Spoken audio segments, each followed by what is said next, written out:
खरीद को लेकर के बहुत बड़े दावे किए जा रहे थे। हर रोज इस किस्म के बयान आ रहे थे। जब गेहूं की फसल पक करके किसान के मंडी में नहीं आई थी, उससे पहले कि हम 48 घंटे के अंदर किसान की गेहूं की पेमेंट करेंगे, और ये कहा जा रहा था कि गेहूं की खरीद में किसी किस्म की कोई दिक्कत नहीं आएगी, उसके लिए हमने पूरे इंतजाम कर लिए। सबसे पहले तो कैसे उस किसान को लूटा जाए, इसके लिए जो 14% नमी का जो पैमाना था उसको कम करके इन्होंने 12% किया। और अब जो है बहुत बड़ी लूट मंडी के अंदर मची हुई है। किसान का जो बैग है, जो 50 किलो बैग के अंदर गेहूं भरी जानी चाहिए थी, उसमें 50 की बजाय अब 51 किलो गेहूं भर करके 1 किलो गेहूं जो है किसान से फालतू ली जा रही है। और ये कहा जा रहा है कि तेरी गेहूं है जो सूख जाएगी 1 किलो इसमें, जबकि सरकार फसल खरीदने के बाद किसी से भी ज्यादा नहीं ले सकती। उस 1 किलो गेहूं फालतू लेकर के जहां किसान का गेहूं कम किया जाता है, वहीं उस 1 किलो का पैसा सत्ता में बैठे लोगों के पास जा रहा है। ये पहली दफा है कि फसल की खरीद में भी सरकार को 2 दिन मंडी बंद करनी पड़ रही है। जिस किसान को मैसेज कर दिया था सैटरडे का, संडे का, जो किसान अपने घर से गेहूं लेकर के चल पड़ा था, मंडी में आया, मंडी से वापस लेके जा रहा है, आज उसके सामने कितनी बड़ी परेशानी है। वहीं आज जो कह रहे थे कि हमने मंडियों का पूरा इंतजाम कर दिया, कोई भी कहीं किसान को उसकी गेहूं की खरीद में दिक्कत नहीं आएगी, उठान में दिक्कत नहीं आएगी।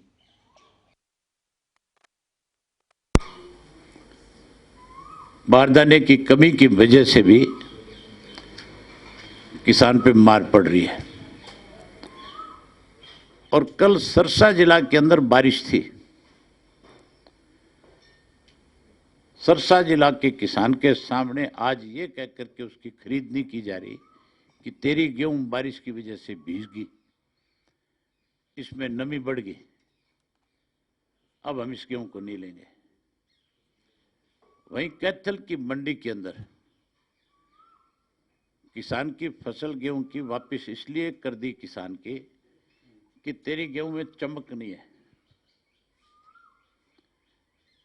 अब किसान अपनी गेहूं मंडी में बेचने जाएगा तो उससे पहले उसको पॉलिश करानी पड़ेगी, उस पर चमक लानी पड़ेगी। और अब तो एक नई मशीन इन्होंने और ली है, जिसके अंदर गेहूं डाली जाती है, जिसमें उस गेहूं के जार लगाई जाती है, और उसमें से 40% गेहूं जो है वो किसान को वापस ले जानी पड़ रही है।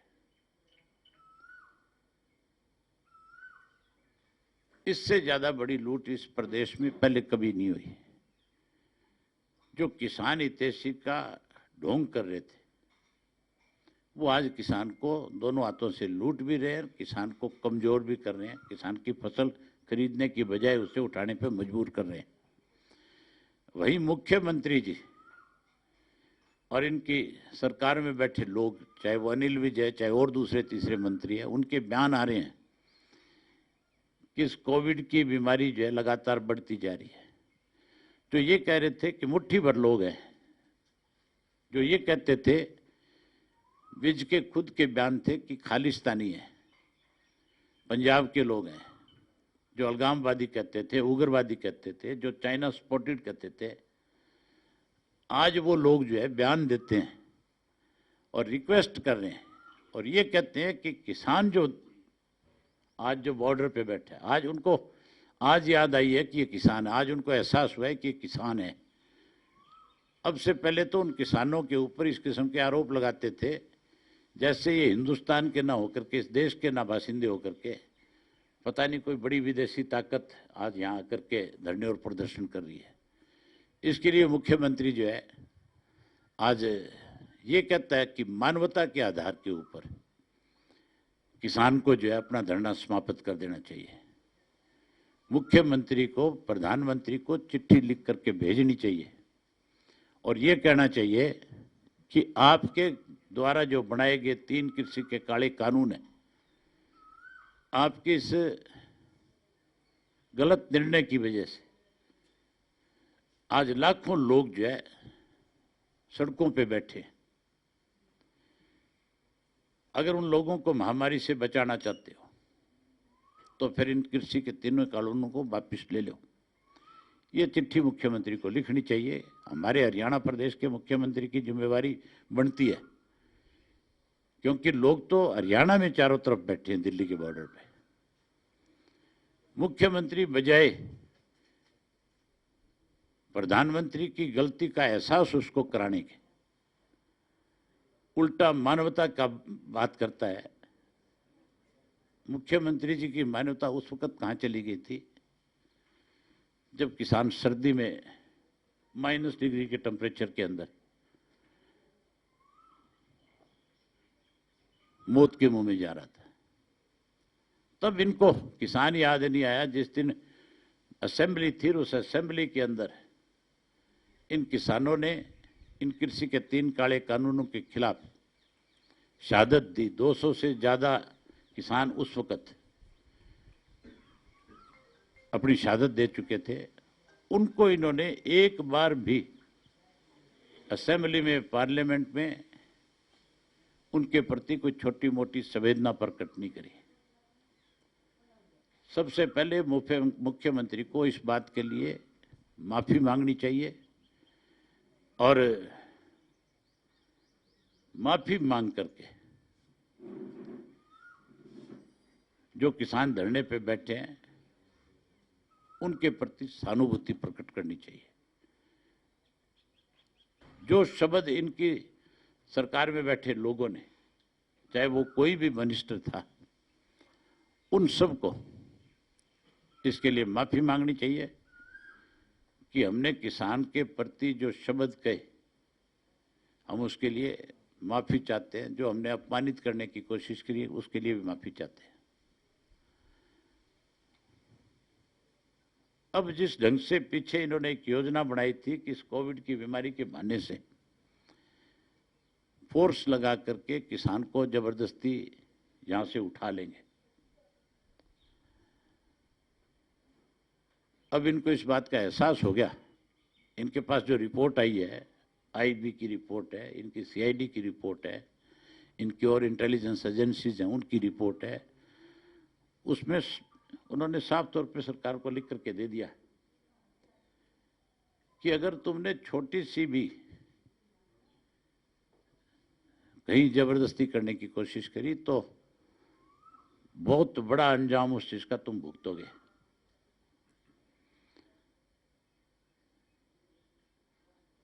और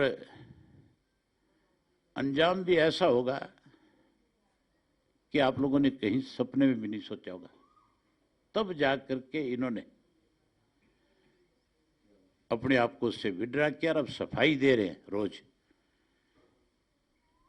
कि हम तो किसान से रिक्वेस्ट करते हैं, उससे जबरदस्ती नहीं करना चाहते। इन्होंने जबरदस्ती करने में कोई कसर नहीं छोड़ी।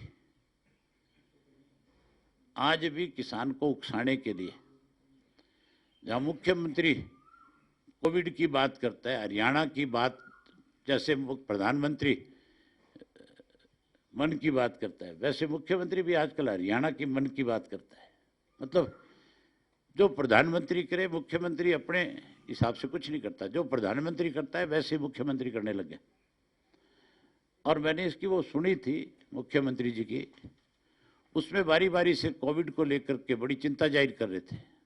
अगर इतनी चिंता मुख्यमंत्री को है तो फिर मुख्यमंत्री के मंत्रिमंडल के लोग जो है, उसकी पार्टी के विधायक है, उसकी पार्टी के संगठन के लोग हैं, वो फिर जाकर के किस लिए जगह जगह कार्यक्रम करते हैं, किस लिए लोगों को भड़का रहे हैं, किस लिए कोरोना को बढ़ावा देने के लिए लोगों को इकट्ठा कर रहे हैं,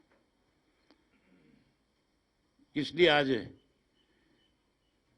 प्रधानमंत्री, इनका होम मिनिस्टर, इनका राष्ट्रीय अध्यक्ष, इनके अनेकों मंत्री जो है बंगाल में जाकर के चुनाव की जनसभाएं कर रहे हैं। अगर चिंता है तो फिर उनको, लोगों को कैसे बचाया जाए, इसके लिए कार्यक्रम रद्द करने चाहिए और कार्यक्रम रद्द करके लोगों की चिंता करनी चाहिए। चिंता करने की बजाय स्वयं जो है, जहां इस कोरोना की बीमारी को बढ़ावा दे रहे हैं, वहीं लोगों को उकसाना चाहते हैं, लोगों को आपस में लड़ाना चाहते हैं।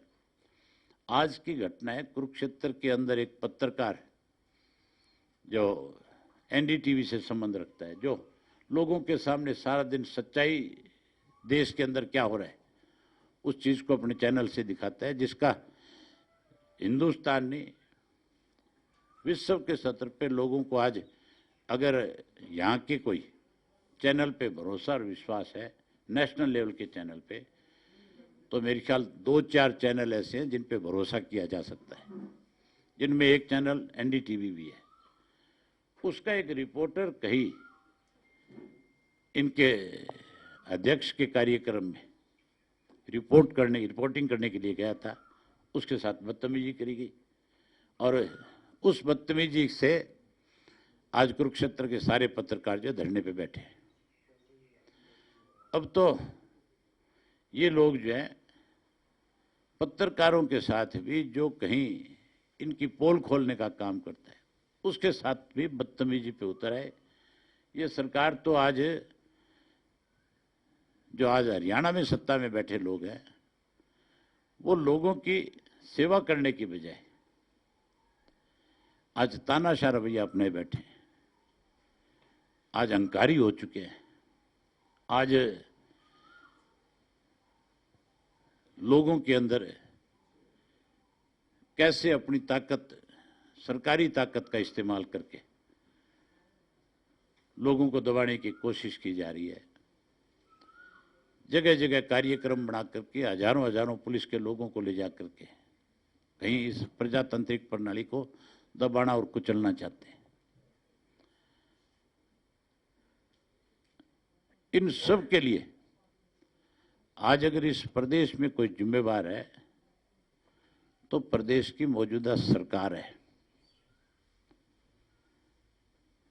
आज कोरोना अगर हमारे प्रदेश के अंदर बढ़ा है, अगर ये महामारी आज पिछले वर्ष की तुलना में 2 गुना को भी पार कर चुकी है, हमारे पिछले साल में 3000 और कुछ केस मैक्सिमम थे, आज हरियाणा में 6000 से ज़्यादा केस हैं।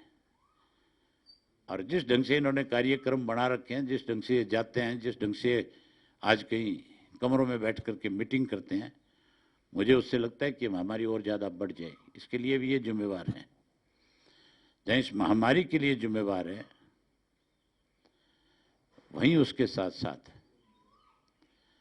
आज किसान को जिस ढंग से लूटने का काम हो रहा है, इस सरकार में जहाँ पीछे धान का घोटाला हुआ, शराब का घोटाला हुआ, जहाँ रजिस्ट्री का घोटाला हुआ, जहाँ गेहूं का पिछला घोटाला हुआ, वहीं अब नए तरीके से हजारों करोड़ का एक नया घोटाला गेहूं का आज होने जा रहा है।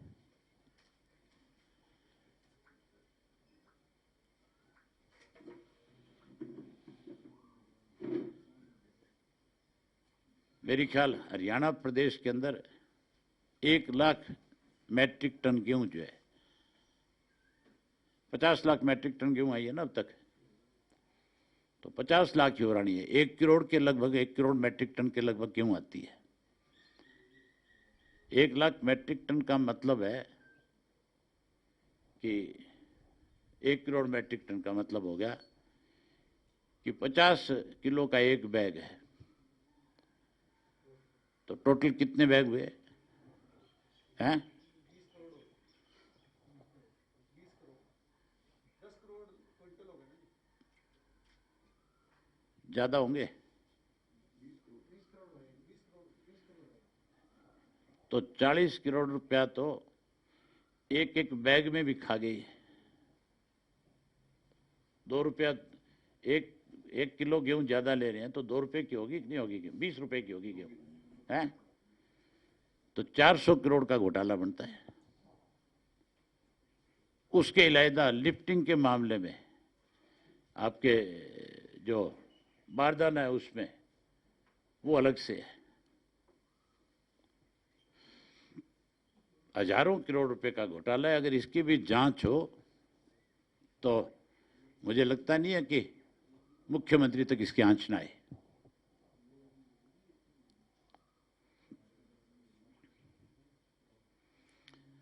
आज भी मैं अखबार में पढ़ रहा था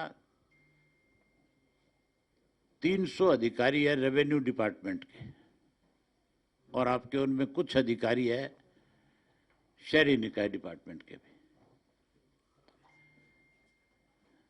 जिनके बारे में कहा जाता है कि इन्होंने रजिस्ट्री के मामले में बहुत बड़ा घोटाला किया। जो 7A जो बना उसकी अनदेखी करके रजिस्ट्रियां हुई और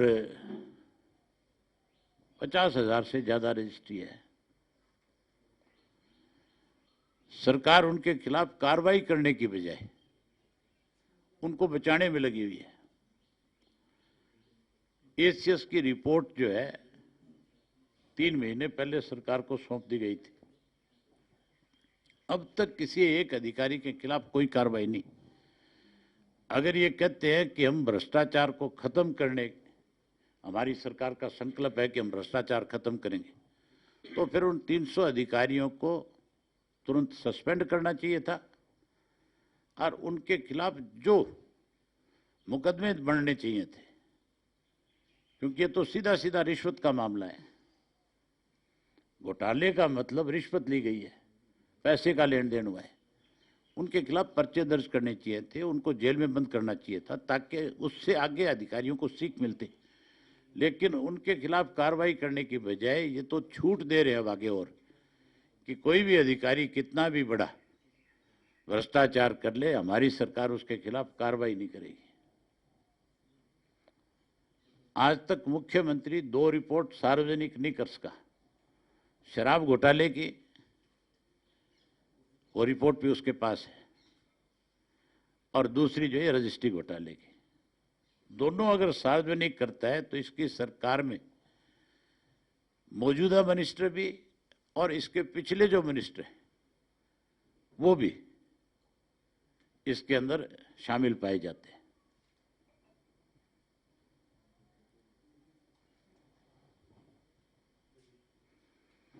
ये जो पिछले साल जैसे कोरोना शुरू हुआ था, तो सर्वदलीय बैठक मुख्यमंत्री ने बुलाई थी कि इस पे कैसे काम किया जाए। अभी तक कोई ऐसी कोई सूचना, कोई फोन वगैरह है कोई सर्वदलीय बैठक के लिए? ना, अब की बार तो कोई सर्वदलीय बैठक नहीं है।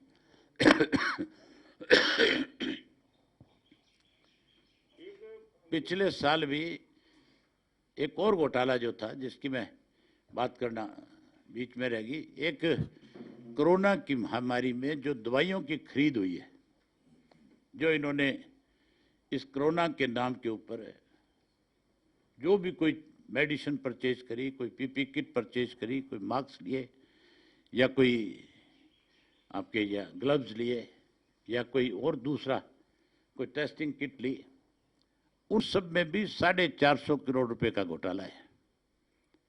उसकी भी कोई जांच नहीं है। जबकि अनेक अखबारों में ये बात आ ली, लोगों ने इनको चिट्ठियां लिख ली, विधानसभा में भी इस पर चर्चा हो ली, लेकिन कोई अब तक इसके ऊपर जांच नहीं। मैंने स्वयं विधानसभा में हेल्थ मिनिस्टर से कहा था कि आपके डिपार्टमेंट के अंदर ये जो परचेज हुई है इसके अंदर बहुत बड़ा घपला है, बड़ा लेन देन हुआ है, आप इसकी जांच कराओ। बजाय मेरी बात का आंसर देने के अनिल विज जी अपनी सीट छोड़ करके बाहर चले गए थे।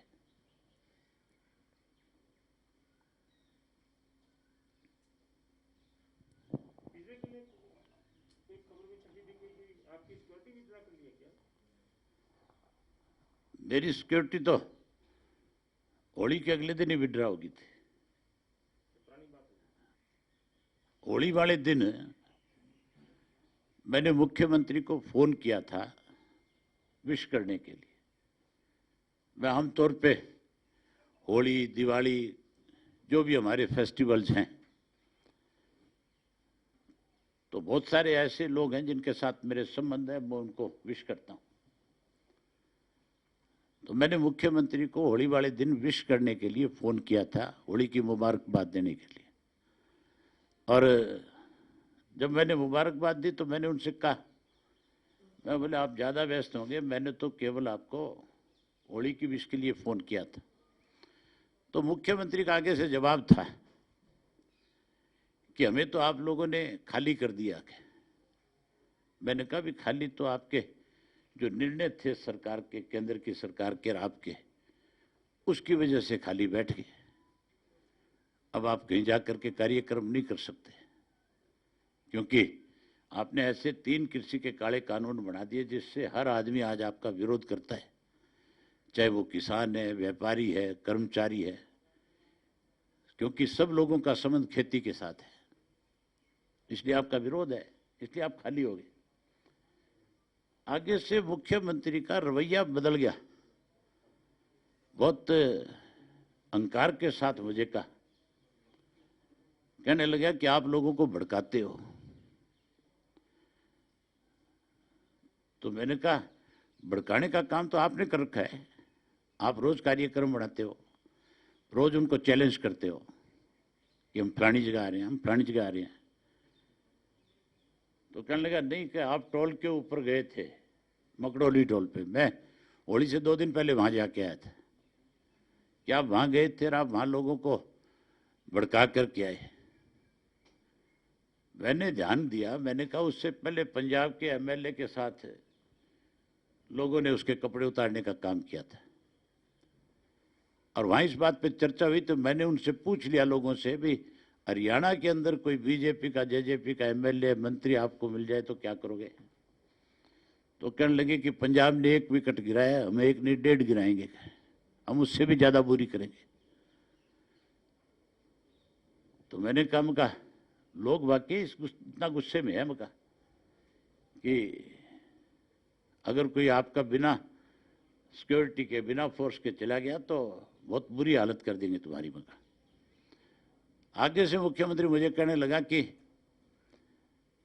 शायद आपको पता नहीं है, मतलब दूसरे अंदाज में बोल रहा था, और कह रहा था कि जो कोई भड़काता है उसके खिलाफ भी सरकार जो है सख्त कार्रवाई कर सकती है। मैंने फिर मुख्यमंत्री को ये बात कही, मैंने तो विश करने के लिए फोन किया था। आगे से फिर मुख्यमंत्री मुझे कहता है कि आपके खिलाफ भी सख्त कार्रवाई हो सकती है। मैंने मुख्यमंत्री को कहा, मैं बोला मैं तेरी सख्त कार्रवाई का इंतजार करूंगा। मुझे आज 20 दिन हो गए इंतजार करते हुए, अब तक तो कुछ हुआ नहीं। आपसे कहूंगा कि आप जाकर के मुख्यमंत्री से पूछो तो सही कि क्या खाली धमकी देनी जानता है या कुछ करना भी जानता है। अगर मुख्यमंत्री का इतना ही बड़ा डोल है तो फिर वो मेरे खिलाफ सख्त कार्रवाई करे। उसने कोई पत्रकार को तो हो सकता है अंदर दे दिया हो, उसने हो सकता है किसी किसान नेता को पकड़ के अंदर दे दिया हो। अभय सिंह के खिलाफ जिस दिन कोई सख्त कार्रवाई करने की मुख्यमंत्री कोई इस तरह की कार्रवाई करेगा तो शायद एहसास भी हो जाएगा उस कार्रवाई करने पे। और तो कोई जोर चला नहीं, मेरी सिक्योरिटी विड्रा कर ली। उसने ये सोचा कि मैं इसकी सिक्योरिटी विड्रा कर लूंगा तो ये लोगों के बीच में नहीं जाएगा। उसको ये पता ही नहीं है कि मैं तो सारी उम्र बिना सिक्योरिटी के लोगों के बीच में गया हूं। मेरी कोई सरकार की सिक्योरिटी से थोड़ी कोई काम चल रहा है। मेरे पास तो मैं एक फोन हरियाणा में अगर आज वीडियो कॉल करके कहूँ भी मुझे 1000 बच्चों की जरूरत है तो मेरी ख्याल 1000 की जगह लाखों की संख्या में लोग आ जाएंगे। सिक्योरिटी की तो इनको जरूरत है बेचारों को, जिन्होंने इस तरह के निर्णय ले लिए आज लोग जो है इंतजार कर रहे हैं इन सब का बैठ करके।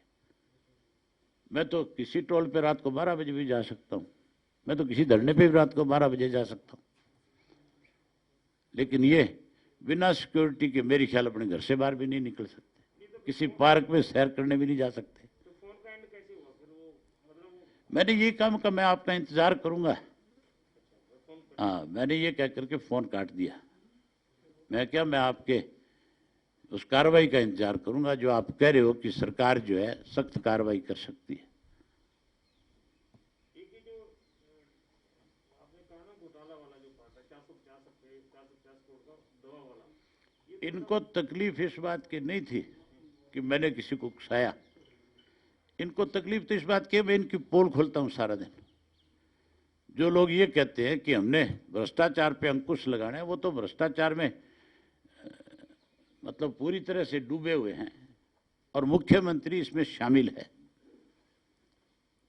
खुद इस भ्रष्टाचार में लेन देन में मुख्यमंत्री शामिल है।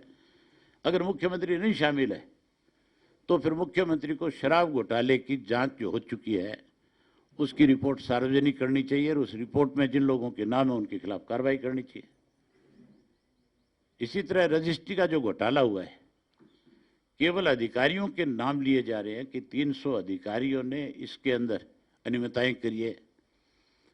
वो किसने करवाई उस रिपोर्ट में उन लोगों के नाम भी शामिल होंगे, उसको सार्वजनिक करें, उन लोगों के खिलाफ कार्रवाई करें। किस चीज का डर है मुख्यमंत्री को? अगर मुख्यमंत्री ये कहते हैं कि मैं भ्रष्टाचार के खिलाफ हूं तो फिर रिपोर्ट सार्वजनिक करने में क्या दिक्कत है, क्या परेशानी है? फिर ये जो हेल्थ डिपार्टमेंट के अंदर 450 करोड़ रुपए का लेन देन हुआ है, इसकी जांच क्यों नहीं हो रही? इसी में जानना चाह रहा था, ये जो 450 करोड़ के मेरी जानकारी में ये सर अब पहली दफा ये बात सामने आ रही है क्योंकि कोरोना पिछले साल स्टार्ट हुआ था। 450 एक तो दवा घोटाले की बात चली रही है जो हाई कोर्ट में केस चल रहा है, एक वो ही दवा घोटाला है, उसमें सबसे ज्यादा जो परचेजिंग कोरोना के नाम पे हुई है उसमें ये घोटाला है। जो पीपी की किट मैंने मंगा के दिखाई थी, जो किट 300 रुपए में मिलती थी, इन्होंने उस किट को 1100 कुछ रुपए में खरीदा है और वो थोड़ी नहीं खरीदी, बहुत बड़ी संख्या में खरीदी है। इसी तरीके से मेडिसिन है, इसी तरीके से आपकी जो ये टेस्टिंग किट है, कोई मास्क है, कोई आपका ये जो ग्लव्स हैं और बहुत सारी उसकी आड़ के अंदर परचेजिंग हुई है जिसमें ये बड़ा घोटाला हुआ है। एक ही जो अभी आप कल आपका बयान भी आया था, मैंने पढ़ा था उसमें कि सरकार रोज एक आदेश जारी कर देती है कोरोना के नाम पे, जो शादियां होती हैं पहले से तय हैं उनकी भी कुछ कभी कुछ जारी कर देते हैं, कभी कुछ जारी कर देते हैं। सुबह बयान जारी करते हैं, शाम को वापस ले लेते हैं। इनको यही पता नहीं है कि तुम क्या फैसला कर रहे हो और क्या कह रहे हो। एक अधिकारी आकर के चीफ मिनिस्टर से बयान दिलवा देता है, आदेश जारी करा देता है, अगला कोई मिनिस्टर या अधिकारी आता है वो उससे बदलवा देता है। दिन में मेरी ख्याल है हर रोज एक बार आदेश दिया जाता है और एक बार उसको बदला जाता है। ये पिछले 3-4 दिन से तो कंटिन्यू है। कोरोना के नाम पे जो सीएम केयर फंड इन्होंने इकट्ठा किया था आप तो उसमें श्वेत पत्र आना चाहिए, कितना खर्च हुआ बताना चाहिए मुख्यमंत्री को भी कितना पैसा इकट्ठा हुआ है और मैंने वो पैसा कहाँ खर्च किया है। मेरे पास भी वो फंड आया हुआ है। मैंने भी अलग से कोरोना में हमारी पार्टी की तरफ से एक बाकायदा तौर पे अकाउंट्स दिया बना करके, और हमने जो पैसा है वो सारा का सारा पैसा लोगों के फायदे के ऊपर खर्च किया है। जो बचा हुआ है उसको भी जो जिसको नीडी है, जो जरूरी है, जरूरतमंद है, उनको देंगे। पार्टी में कितना पैसा है कि पार्टी ने अकाउंट किया? कोई मेरे ख्याल 35-40 लाख के करीब रुपया आया था और वो हमने उसी ढंग से सारा खर्च किया। हमने तो उसके इलायदा जो पैसा आया था उसके इलायदा भी मैंने तो अपने ट्रस्ट से, अपने एफर्ट से हजारों तो पीपी की किट बंटवाई थी, उसके इलायदा कई ट्रक सैनिटाइजर बंटवाए थे और लाखों मेरे ख्याल मास्क दिए थे। जो हॉस्पिटल चल रहा है वो ट्रस्ट की तरफ से चल रही है पार्टी? और ट्रस्ट की तरफ से आज भी हमने तो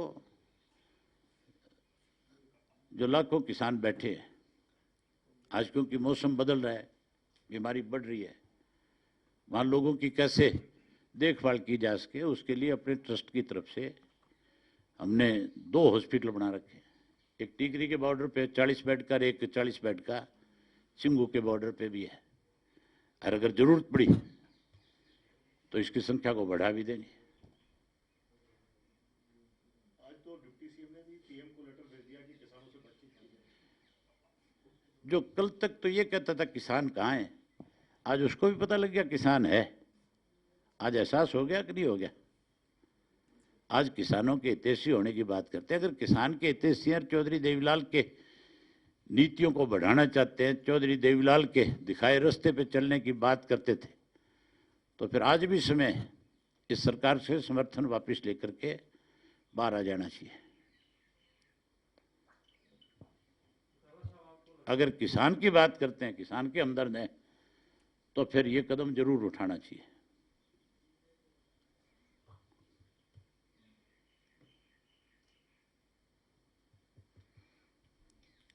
ये किसान के हमदर्द नहीं, ये गिरोह है अब की बार लुटेरों का इस सरकार में, जो दोनों हाथों से प्रदेश को लूटने में लगे।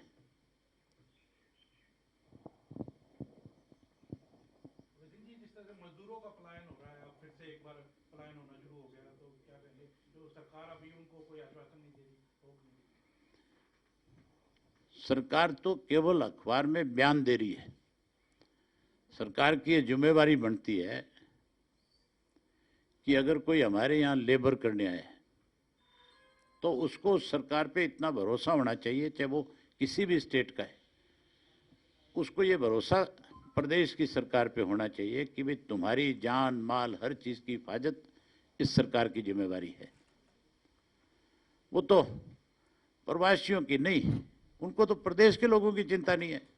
इसीलिए तो रोज प्रोग्राम बना करके अपने और लोगों को उकसाने का काम करते हैं, लोगों को लड़ाने का काम करते हैं। कहीं फोर्स से लोगों को दबाने की कोशिश की जा रही है। इस कोरोना की महामारी को, इसका कोई इलाज ढूंढने की बजाय इसको बढ़ावा दे रहे हैं, फैला रहे हैं। कौन कर रहा है कार्यक्रम आज? आज कौन कार्यक्रम कर रहा है प्रदेश के अंदर? इन्हीं के लोग कर रहे हैं। तो कोरोना का बढ़ावा कौन दे रहा है? किसान जो बॉर्डर पे बैठा है। अब तो किसानों की महापंचायत भी नहीं हो रही। किसान तो खेत में काम में लगा हुआ है, आज वो तो अपनी कटाई में लगा हुआ है। लेकिन ये उस महामारी को बढ़ावा देने के लिए जगह जगह इनका अध्यक्ष जाता है, जगह जगह इनके एमएलए मंत्री घूमने की कोशिश कर रहे हैं। अगर ये इतने तकड़े हैं तो 15 मई के बाद फिर प्रदेश में कहीं प्रोग्राम बना के दिखाना ना, लोग एन तसल्ली बैठा देंगे। अब तो मजबूरी है किसानों की कि किसान बेचारा खेत में जाए कि इनका विरोध करने आए।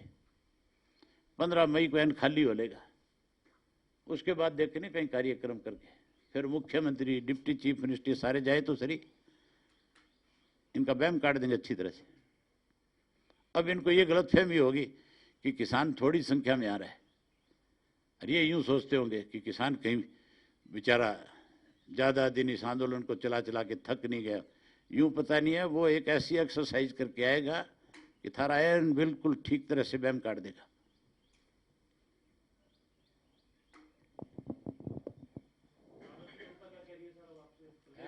प्रदेश में भी आप घूम रहे हो, उचाना की जनता क्योंकि उनका विधायक जो है वो आम किसानों के बीच में बैठ रहा है, किस तरीके से काम हो रहे हैं और जनता का क्या कहना है? आप जाके आओ, मेरे से क्या पूछते हो? देख के आओ वहां जाके हैं कि वहां क्या हो रहा है। वहां लोग इंतजार कर रहे हैं। मुझे उन्होंने कहा था कि जी आपका भतीजा लगता है, हमने उसको यहाँ से एमएलए बना करके भेजा है, वोट दिए हैं, आप उनसे कहो कि वो एक बारी आए हमारे यहाँ, हम उनकी स्वागत करेंगे। लोग तो एमएलए का, हारे हुए एमएलए का भी करते हैं, हमारा तो जीता हुआ एमएलए है, डिप्टी चीफ मिनिस्टर है, हम तो पलकों पे बैठाएंगे, आए तो सही।